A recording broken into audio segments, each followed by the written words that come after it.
So Mr. Aonuma has said something about the Legend of Zelda series in a recent interview with IGN that has sparked an absolutely massive debate online. All I keep seeing is a bunch of people tweeting about this, and there's people that are like all over the spectrum on this. Some people are, I mean, everybody across the spectrum is acting like I guess that, you know, there's only one way to this, which is kind of weird. It's just really strange. Now, I will also give my thoughts and where I stand on this as well, because again, this is just something that I think a lot of us are going to have very strong thoughts and opinions about. But I want to know your thoughts down in the comment section below.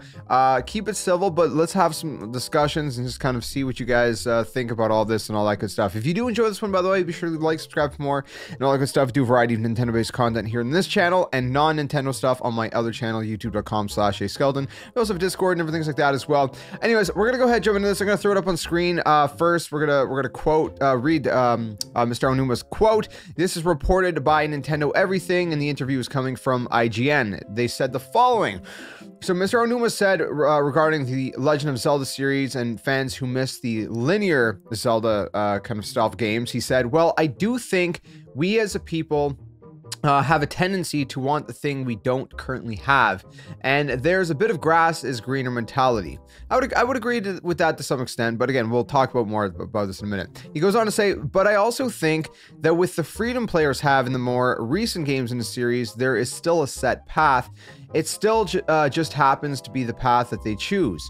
It just happens to be the path that they choose. So I think that is one thing I kind of like to remind myself about the current games that we're making. But also it's interesting when I hear people say those things, because I'm wondering, why do you want to go back to a type of game where you're more limited or more restricted in the types of things or ways you can play? But I do understand the desire that we have for nostalgia, and so I can understand it from that aspect. Now, end quote. Now, this has sparked all kinds of stuff, right? Like, some people are like, yeah, he's absolutely right. And other people are like, dude, he's like, you know, some people feel like he's almost like gaslighting them or something, right? It's like, it's crazy how people are so mixed on this. I will say the fact that he seems to kind of just write it off like it's just a nostalgia thing. I think that is a little bit of a misperception. I'll leave it at that. I don't think he's purposely doing that. I don't think he's purposely trying to like write it off as just that. I think he maybe really genuinely thinks that's what it is. But it's not. It's definitely not. I mean, at least from where I'm standing. I mean, let me put it this way, okay? Recently, we went back to Skyward Sword HD, right? We went back to Skyward Sword because we had the HD port, and it felt so good to have a focused Zelda game. Now, I get everybody's gonna be mixed on this, okay? Some people are gonna prefer the open world. You know, you get to explore. You go across the world. You can do so many different things. I get it. But it's sacrificing a lot when you do that kind of game. Why? Because you're making it so open-ended and so loose. Then again, it's not like, I know he's saying that there's a set path, but then he's also saying, but that path is whatever the player makes it. But that's kind of the problem, right? There is a hunger still for linear games. Not everybody wants every game to be open world. It's the same thing like with a multiplayer game. We don't want every multiplayer game to be a battle royale, right? Some people love battle royales. I enjoy them personally. I love games like Fortnite and Apex, so on and so forth. But I also really love just the kind of arena shooters, right? I love the multiplayer side of Call of Duty. I love just kind of like, you know, those classic like Halo kind of style, you know, games as well. Like I love that, you know, Splatoon. So there's a mix of both. It's not like it's not that the open world is better necessarily. It's a different style, and I think the open world is a trend, just like battle royale right now in the multiplayer, you know, kind of side of things for the past number of years has been more of a trend. But again, there's still a desire to have those classic kind of, you know, style of multiplayer games, just like there's those linear style of games. I mean, we've had a lot of great linear story games recently that have come out that have done really well. I mean, Assassin's Creed Mirage went back to the roots of Assassin's Creed. People loved it. They loved it more than most of the Assassin's Creed games in the recent years, just for an example, right? Which again, some of those games tried to make the worlds way bigger, and it just, you get too lost in it. And that's kind of the point.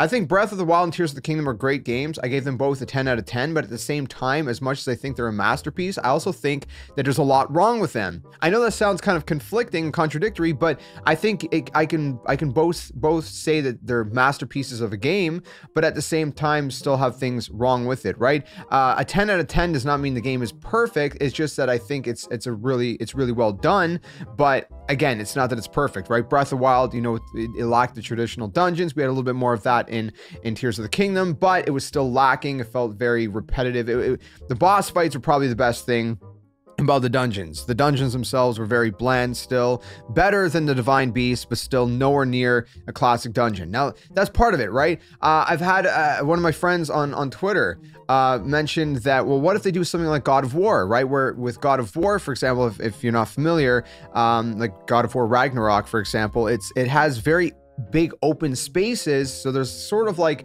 an exploration element to it, but it's also very focused and linear at the same time, right? Especially if you're going down the story, and like, again, I don't know how to explain it unless you have played that game, but it's not the same as Tears of the Kingdom or Breath of the Wild. Breath of the Wild and Tears of the Kingdom, yeah, you have your quests you can go and focus on, but it's not the same whatsoever in terms of God of War. God of War kind of reels it in and tightens everything up a little bit more and makes it a little bit more of a mix of like a linear versus open world. I think in terms of Zelda, the closest thing we probably got to that, maybe Twilight Princess. You know, we had some big kind of open areas to explore, like Hyrule, Field and whatnot, and there was an exploration element to that. So I think something like that would be really like a really nice medium where it's still a linear game, but maybe there's bigger open spaces and there's room for exploration, but not so much to the extent that it's just this huge world like Breath of the Wild and Tears of the Kingdom were. And I know there's also some people out there that are going to say, oh yeah, but have you seen the sales of Breath of the Wild and Tears of the Kingdom? I mean, that speaks, you know, for itself.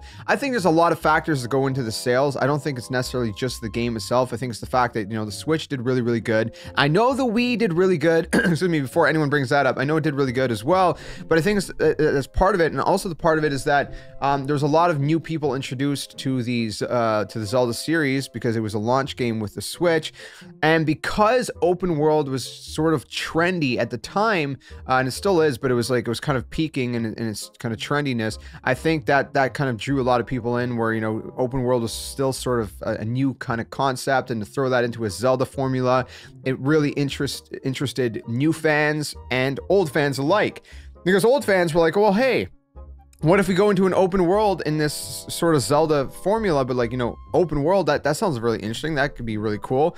And again, Breath of the Wild was a really fun experience, but personally speaking, I would like that to be more of like, you know, how we have sort of like, you know, generational mechanics for Zelda games. Like the DS had you know, kind of little quirks, like use your stylus to move around and stuff like that, right?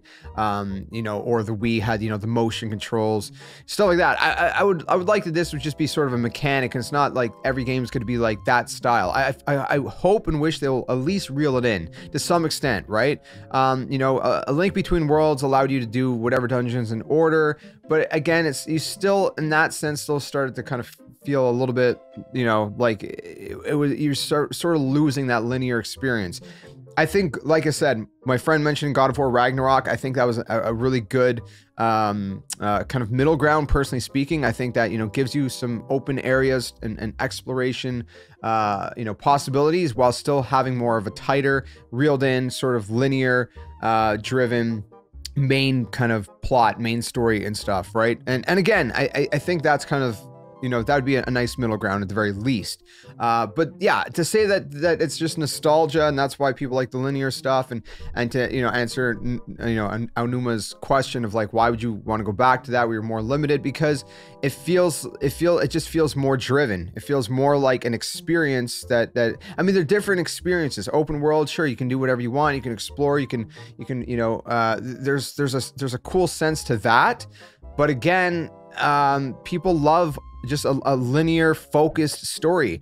Personally speaking, I don't really have much of a desire, and again, this is just personally, I don't have much of a desire to go back to replay Breath of the Wild, Tears of the Kingdom. I don't have as much of a desire to replay those games, even though I feel nostalgic, especially about Breath of the Wild. I'm like, man, such good times, especially, you know, we grew a lot on YouTube. There was so many great streams back then, great videos we were having, you know, the Switch was coming out. I have so many great memories just in life in general surrounding that era, that, you know, I feel nostalgic about Breath of the Wild, even though it's, you know, recent years. What, 2017? It's been like 6 years. But even then, I don't really want to go back and play it the same way as I'd go back and play Twilight Princess or Ocarina or Majora's Mask or Wind Waker or whatever else. Like, I will go back and play any of those linear games again and again and again and again and again multiple times, and I'll never get tired of it, because it's just fun to relive and replay through those stories. Whereas this is different, right? Think about any story game. I mean, The Last of Us, one of the biggest story games of all time, and it's a linear experience. It's not this massive open world, right? And it's again, one of the greatest selling, and greatest rated, you know, single player linear experiences that has ever been made. Again, it's not Nintendo, but my point being is people still do really love and enjoy linear for a specific reason. Not everything has to be open world. So that's my thoughts, personally speaking, but I want to know your thoughts down in the comments below. I kind of ranted a little bit on this one. There's a lot more I could say. And again, I know everyone's going to be different across the board. But again, I think we will eventually go back to something a little bit more tighter, a little bit more, you know, focused. I think whatever the next Zelda game is, and they've already confirmed that it's not going to be anything in the same world as Breath of the Wild and Tears of the Kingdom. It's going to be a new world. I'm hoping it's not as big of a world. I hope that it's a little bit more focused, a little bit more driven, a little bit tighter. Again, I think middle ground again would be, you know, the God of War, Ragnarok sort of style, kind of experience. Kind of, it's like a mix, a little bit of a mix, but it's still tight, and it's still, you know, reeled in and driven and focused, but you still have, you know, exploration ability. So I don't know, let me know your thoughts in the comments. But either way, obviously right now, you know, Mr. Aonuma and the team don't understand why people want the linear experience, but they also hear that there's a lot of people that do. So maybe they're gonna try to compromise and find a nice middle ground, that, you know, is a little bit better than what Breath of the Wild and Tears of the Kingdom were. Because again, I think in terms of, you know, the story side of things, that experience, it was lacking. I think the dungeons were lacking even in Tears of the Kingdom. A lot better than Breath of the Wild, but still severely lacking in my opinion. So I don't know, let me know your thoughts. If you enjoyed this one, leave a like, subscribe for more, and I'll see you guys soon in another one. Tell them, friends, game on. See you guys later.